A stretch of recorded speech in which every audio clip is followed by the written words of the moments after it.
काहीतरी बातमी चुकीच्या पद्धतीने ती चालवली गेलेली, 1 महिन्याची मुदत वगैरे नाही. 1989चा नियम आहे आणि 1989च्या नियमाला आज 36 वर्ष पूर्ण झाल्यानंतर जर तुम्ही मराठी बोलू शकत नसाल आणि तुम्ही 1 महिन्याची आणि 100 दिवसाची मुदत मागत असाल तर का म्हणून परिवहन मंत्री म्हणून ती द्यायची? 1 मे महाराष्ट्र दिन ते स्वातंत्र्य दिन 15 ऑगस्ट पर्यंतची मुदत दिलेली आहे.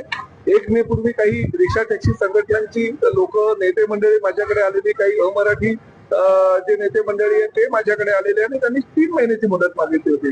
मी त्यांना सांगितलं 3 महिने तुम्ही मागता, मी तुम्हाला 3.5 महिने देतो, 105 दिवसाची मुदत दिली आणि परत आज जर ते काही कुणाला भेटून मुदत मागत असेल तर ते मुदत बिलकुल मिळणार नाही. 15 ऑगस्ट ही डेडलाईन आहे, उद्या त्याचा शेवटचा दिवस आहे, 17 तारखेला त्याचा समारोप आहे. 18 तारखेपासून कारवाईला सामोरे जा. जे शिकले असतील, जे उर्मट असतील, जे मगरूर असतील की नाही आम्ही महाराष्ट्रात राहतो, आम्ही महाराष्ट्रामध्ये व्यवसाय करू, आम्ही महाराष्ट्रामध्ये पैसे कमवू, महाराष्ट्रामध्ये हवं तर करू पण मराठीचा अपमान तर आम्ही करू, अशी जर भूमिका कोणी घेतली असेल तर त्यांना 18 तारखेपासून कारवाईला सामोरं जावं लागेल आणि त्या माध्यमातून प्रताप सरनाईकची भूमिका ही अंतिम आहे. 15 ऑगस्ट ही डेडलाईन आहे. समारोपापर्यंत आम्ही ती फक्त 17 तारखेपर्यंत थांबणार आहोत कारण प्रमाणपत्र द्यायचे. राज्यामध्ये जवळजवळ 1,35,000 रिक्षा टॅक्सी चालकांनी आमच्याकडे नोंद केलेली आहे.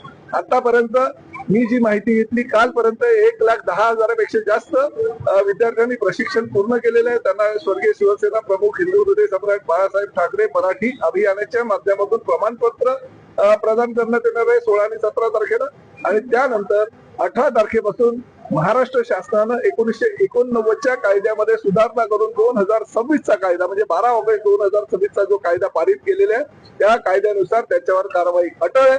महाराष्ट्रात यायचं, आम्ही पोटा पाण्यासाठी आलोय म्हणून सांगायचं, आम्ही व्यवसाय करायला आलो म्हणून सांगायचं, पण मराठीचा अवमान करायचं हे चालणार नाही.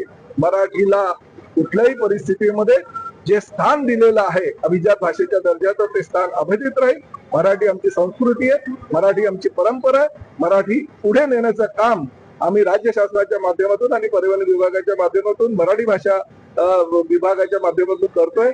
अनेक अमराठी चालकांनी त्याला प्रतिसाद दिलेला आहे. त्यामुळे जे मगरूर असतील त्यांचे